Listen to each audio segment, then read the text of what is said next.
Selamat datang di video sosialisasi gagasan standar operasional prosedur terkait serah terima rusun di lingkungan Balai P2P Sumatera II. Sebelum melihat lebih jauh tentang SOP yang sudah disusun, mari kita lihat terlebih dahulu bagaimana alur penyelenggaraan rusun yang selama ini dilaksanakan dan mengapa Balai P2P Sumatera II membutuhkan sebuah SOP terkait serah terima rusun. Bagan alur penyelenggaraan rusun secara garis besar diawali dari usulan, verifikasi, penetapan, dilanjutkan dengan pembuatan DED dan RAB, serta pelelangan. Lalu dilanjutkan dengan pelaksanaan pembangunan hingga final handover, kemudian penghunian dan pengelolaan, hingga serah terima aset.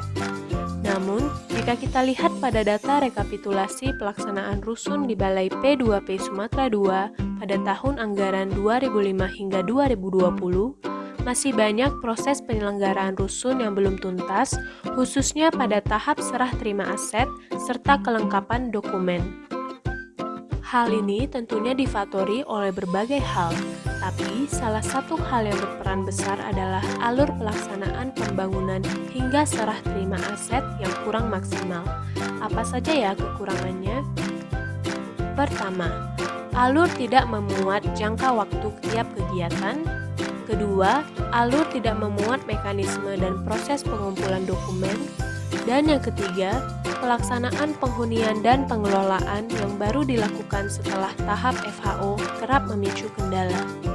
Solusi yang diberikan melalui SOP terkait serah terima rusun yaitu penghunian atau pengelolaan dilaksanakan di antara PHO dan FHO, pengumpulan dokumen sebaiknya tuntas sebelum FHO, penglibatan pihak ketiga dalam pelaksanaan commissioning test, dan penetapan target jangka waktu di setiap pelaksanaan kegiatan. Berikut adalah bagan organisasi pelaksanaan serah terima hasil pekerjaan beserta stakeholder yang terlibat. Pada bagan ini, garis komando tertinggi adalah Kasatker, di mana Kasatker berkoordinasi dengan PJPHP atau PPHP yang merupakan pihak balai dan berkoordinasi dengan PPK Rusun. PPK Rusun memberi komando kepada penyedia jasa konstruksi, konsultansi, dan penyedia barang. Seluruh stakeholder berkoordinasi dengan penerima bantuan dan instansi teknik pemerintah daerah. Berikut adalah gagasan standar operasional prosedur penyelenggaraan rumah susun. Pada bagan ini ditetapkan dua garis timeline yang mewakili timeline penyelenggaraan dan timeline pengumpulan dokumen. Timeline ini bersifat tentatif, di mana jangka waktu pada setiap mata kegiatan disesuaikan dengan jenis proyek yang dilaksanakan. Penyelenggaraan diawali dengan tahap usulan atau proposal yang melibatkan Satker, Balai, Pemda, dan penerima bantuan. Pada tahap ini, dokumen eksternal sudah harus diinput oleh penerima bantuan melalui aplikasi SIBaru. Lalu, tahap penyelenggaraan dilanjutkan dengan tahap verifikasi, di mana pada bagian ini akan terlihat Satker dan Balai yang bertanggung jawab dalam pelaksanaan verifikasi teknis dan verifikasi administrasi.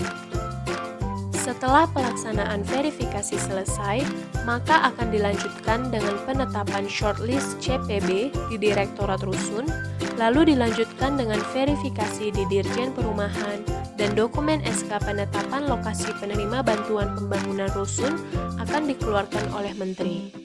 Tahap selanjutnya adalah penyusunan atau review DED di Direktorat Rumah Susun dan setelahnya akan diserahkan kepada Satker sebagai pelaksana pembangunan rusun. Dilanjutkan dengan tahap pelelangan yang melibatkan Satker, tim Pokja, dan BP2JK.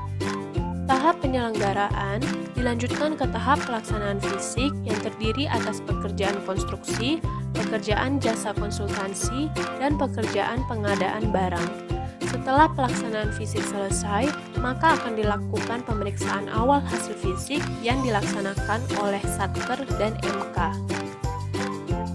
Memasuki tahap commissioning test hingga final handover, terdapat sebuah perubahan alur pelaksanaan di mana pada bagian ini terlihat tahap penghunian dan pengelolaan dilaksanakan sebelum FHO. Hal ini diberlakukan agar menghindari kendala di tahap selanjutnya, khususnya pada tahap serah terima aset. Selain itu, penerima bantuan juga dilibatkan mulai dari tahap commissioning test hingga FHO.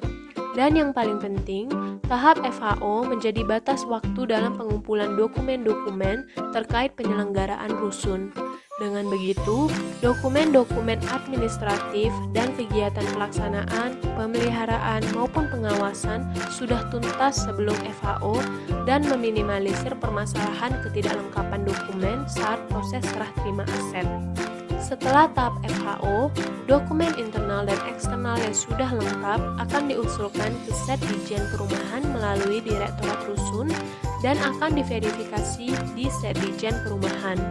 Persetujuan hibah atau alih status akan dikeluarkan sesuai dengan besaran nilai aset rusun, lalu dilanjutkan dengan pembuatan berita acara serah terima oleh Setdijen Perumahan.